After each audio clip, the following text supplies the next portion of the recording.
A development project which was financed by ecological organizations amounted to 3.6 million. If there had been 2 more contributors and the expenses were shared equally, it would have cost each organization 300,000 less. How many organizations contributed to this project? At ito ay yung karugtong sa previous na video natin na nasagutan na natin itong number 1 na I hope na gets nyo na kung paano yan. At yung kung gusto nyong makita sa mga first timer pa sa channel ko, so ilalagay ko yung link sa description ng video ito. At itong lahat ay galing sa isa sa ating mga followers na pinipm niya sa ating FB page na Free Reviewers managed by Leonalyn. Bago natin ito isolve, doon muna tayo sa example. Para mag-gets niyo yung formula na gagawin natin. Example muna tayo. Example, ang 5 ay nag-contribute ng tag 9. 5 sila. So, 45 yan siya.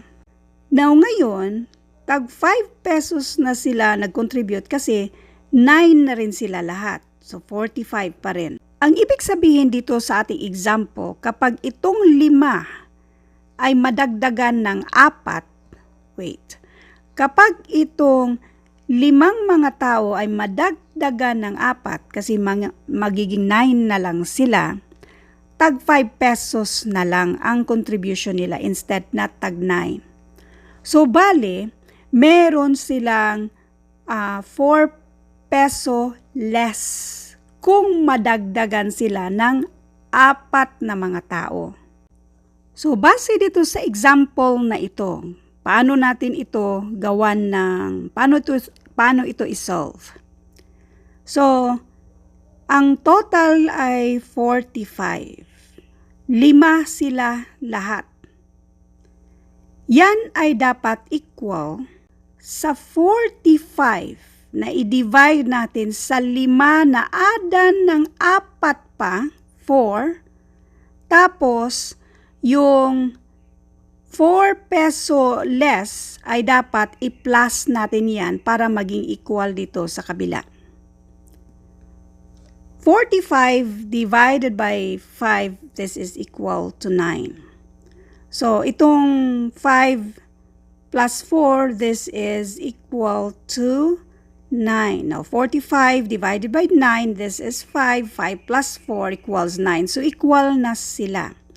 Kung paano natin ginawa itong example na ito, na sana mag-gets nyo, pwede nyo panuorin ulit ang video ito kung hindi man nyo na-gets at isulat nyo itong example na ito. Kasi kung anong ginawa natin, yan din ang gagawin natin dito sa ating, kung paano natin isolve itong number 2 dito. So, erase na natin ha. Dito na tayo, isolve na natin itong number 2. Dito tayo sa total na 3.6 million. Si 3.6 million, 3.6 million, i-multiply natin ng 10. Ilang zero ba sa million? That is 6. Now, itong 3.6 million na yan, so, gawin kong 36. Kung gagawin kong 36, ang i-multiply natin ng 10, 5 na lang yung exponent. Kasi nga, minumove natin yan siya. Ma'am, lalo kaming nalilito kapag ganyan. So, 3.6 million, ibig sabihin yan, ganito yan siya. Okay, wait. Ganyan. This is 3.6 million. Kung gagawin natin itong may exponent na ang tawag to yung 6. So, magiging 3.6 times 10, 1, 2, 3, 4, 5, 6. Bali, 6 times minimove natin yung decimal going to the left side. 6. Next, kung gagawin natin 36. So, i-multiply natin. So, ilan tong 0 na natitira? 5. So, pareho lang yan siya. So, ang gawin natin siyang 36 times 10 na may exponent na 5. So, we have 36 times 10 na may exponent na 5. I-divide natin ito, let n, para sa original na kung ilan sila lahat. How many organizations? The number of organizations. Let n be the number of organization na nag-contribute sa project. Now, ito ay equal sa 36 pa rin times 10. I-divide ngayon natin yan sa number of organizations plus 2. Diba? Asan na yun?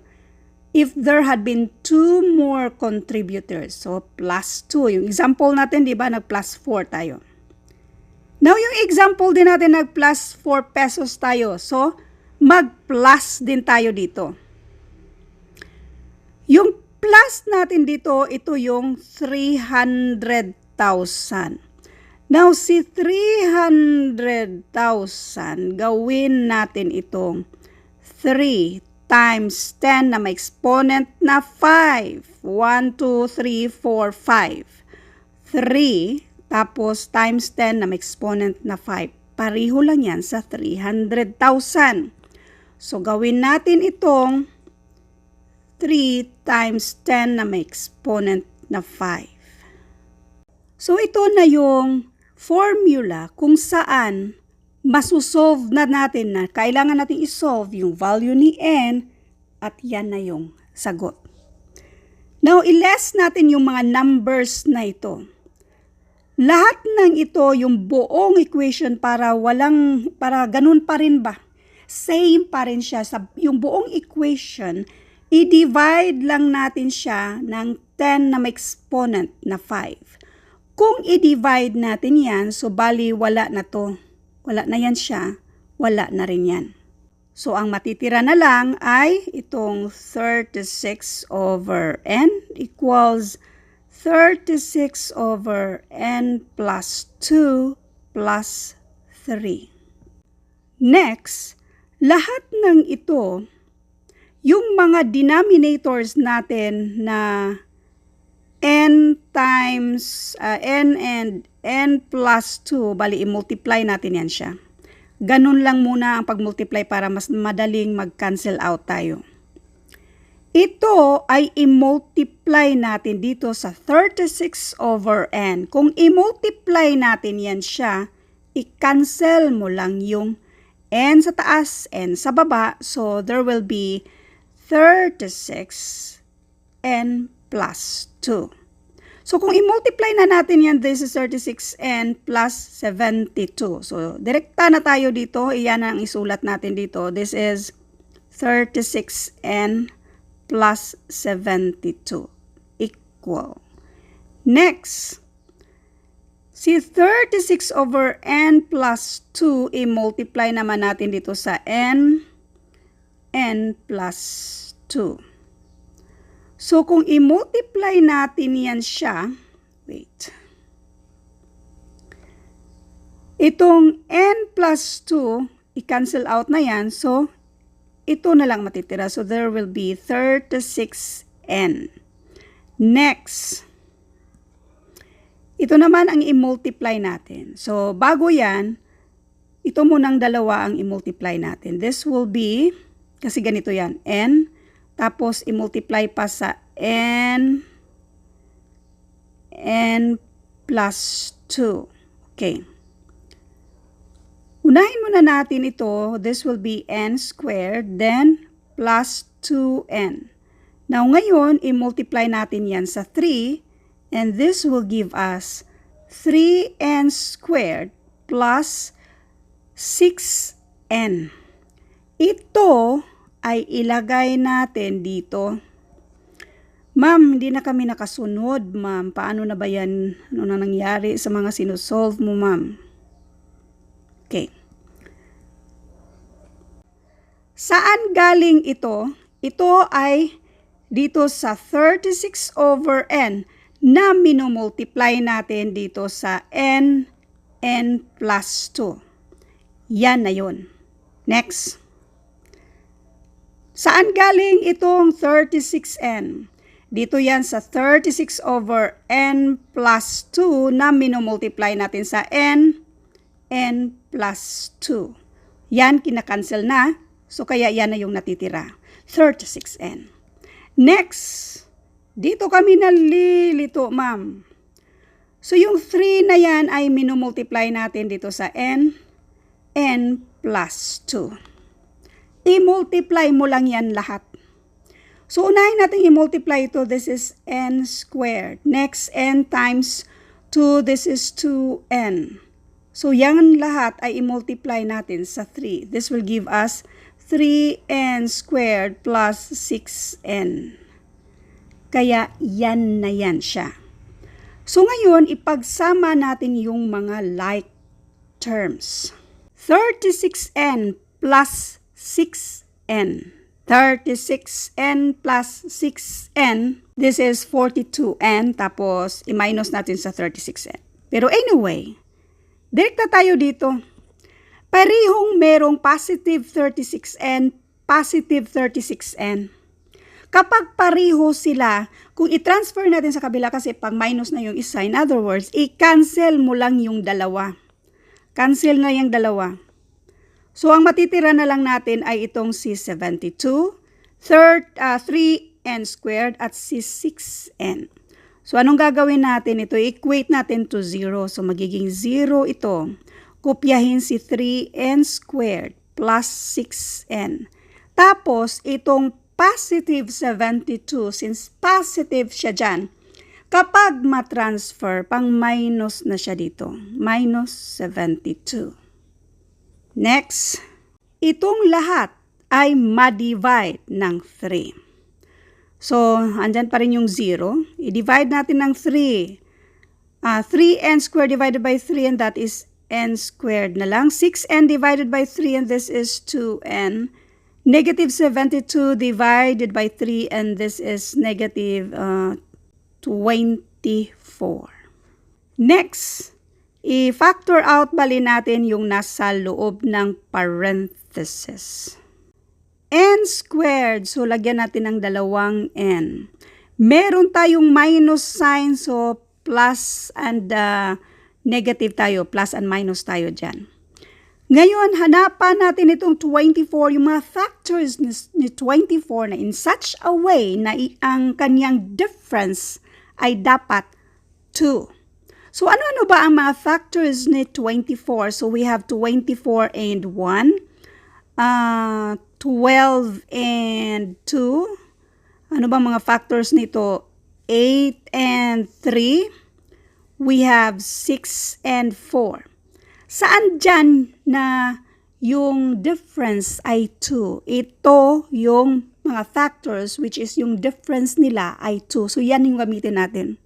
Now, ngayon, positive 2. Kung positive 2, dapat yung 6, yung may malaking number, yan yung ilagay natin sa may plus sign. Yung 4, ilagay natin dito. Now, kung i-multiply mo yan, ang sagot dito ay itong n squared plus 2n minus 24. Paano mag-multiply ng mga binomials? Marami tayong paraan kung paano yan i-multiply. Please lang, para sa detalye, pwede nyong i-search multiplication. Ganito lang pag-search, binomials. Tapos, dugtong yung Lunalin para mas madaling ma-sort out sa ating YouTube channel. Yung dati na nating na-upload regarding sa multiplication of binomials. Para sa pinaka-detalye kung paano mag-multiply nito. Now, sa mga nalilito na, relax lang. Math lang ito, madali lang talaga to. Huwag nyo lang pangunahan ng takot. So ngayon, focus lang tayo dito sa dalawa. Kung para maging 0, ma-equate siya sa 0, so dapat si positive plus 6, dapat ang n na ito ay minus 6.